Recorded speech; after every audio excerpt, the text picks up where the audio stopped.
celebrating National Cybersecurity Month. And today we are actually going to be going live. We're going on a field trip. I'm going to actually show you a real live example of a phishing attempt. And for those of you that don't know what a phishing attempt is, a phishing attempt is when someone tries to send you a scam email and it looks very legit and they're trying to have you click on something, fill out something, or whatever the case is. So before we get started, I want you to please make sure that you like and subscribe, because as I mentioned, for the month of October, I'll be going live for the full 31 days, and we're on day number 8, so that means I've gone live for 8 days straight. So I'm going to go ahead and share my screen. We're going to go on a field trip, and I'm going to show you a real life example of a phishing attempt of how a bad guy is trying to get into your system and try to get into your business system. So I'm going to go ahead and share my screen.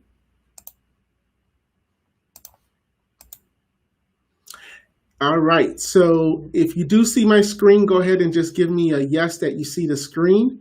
Betty, you see the screen? All right, so now that you can see my screen, I'm going to now jump over, and I'm going to show you an email that I actually got today. So here you see the date, Thursday, October the 8th, 2020, and I get an email from a Peter Softhe that sent me a PDF file. Now, if you notice here, the first thing you're going to want to do is you're going to want to look at the display name. And the display name says Dropbox Transfer. So far it looks legit. And here, if you look at the email address, it actually says no reply at dropbox.com. Now, many times hackers and and people that are trying to do phishing attempts, what they're going to want to do is they're going to put the display name as, let's just say, Dropbox Transfer, but then when you reply, it's going to have a different name. But in this case, it actually looks legit because it says no reply at dropbox.com. So here in this phishing attempt, the bad guys are not trying to have a conversation with you. They're trying to do something else. So the next thing we're going to do is we're going to click on View Transfer. Before you click on it, first of all, do you know Peter?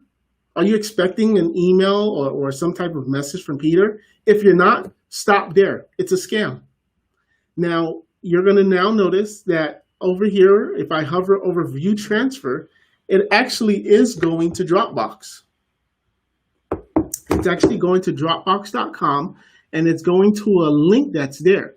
So this scammer is very sophisticated. He's got the dropbox.com domain set. He didn't misspell it, or it's not going anywhere. When you hover over here, it's actually going to a Dropbox account. So let's go ahead and click on it.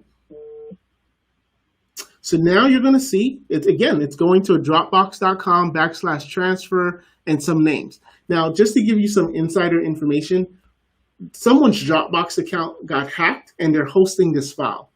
And the reason why right now Google Chrome and all the bells and whistle firewalls that we have in place is not seeing it is because this is actually a link that is legit. It's a legit link. However, what's inside the file is not legit. And that's why it's so important with cybersecurity. You don't just rely on one thing, because I have one of the most sophisticated spam anti-spam detections. Like if there's a spam coming into our account, we have all types of protections. And even with all types of protection, this still came in my mailbox today. So just because you have spam protection doesn't mean that you shouldn't have other things in place to protect your system. So now I'm going to go ahead and do something that I would not want you to do, but for the sake of this, I'm going to go ahead and click on this file and I'm going to download it. So now it's here, downloaded onto the computer, and now I'm going to go into my downloads folder. Now, if you're not sure if this file is legit, or if you ever get a file and you're not sure if it's legit, the next thing that you're going to want to do is you're going to want to right click on it, and hopefully you have antivirus, and you're going to use, in this case, we're using WebRoot, and we're going to go ahead and let WebRoot scan to make sure that there's no virus. So here you see it did a scan, and WebRoot is giving the green light saying this PDF is clean. Go ahead and click on it. Again, cybersecurity, it's an onion. It's not just one thing. So had you just chose to have anti-spam protection, this would have still got in. Had you chose to have antivirus on your computer systems and nothing else, this would have got in. So now I'm going to go ahead and double click on this PDF. And now this is where it gets even juicy.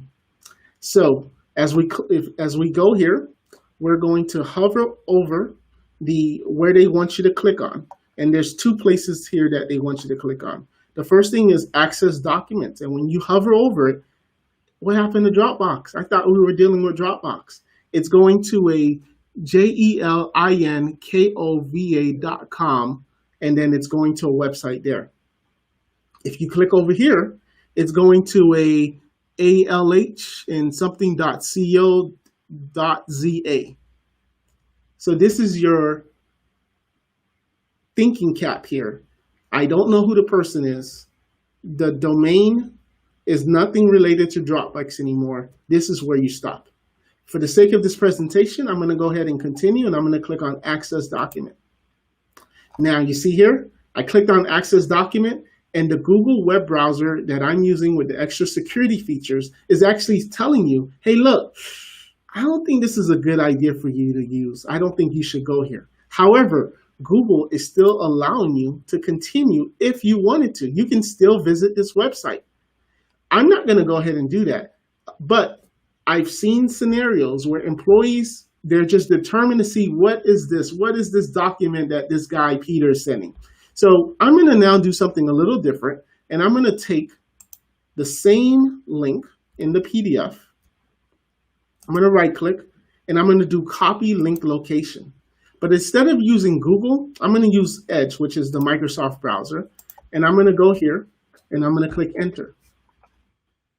Look at that. Microsoft Edge is not detecting that this is a scam.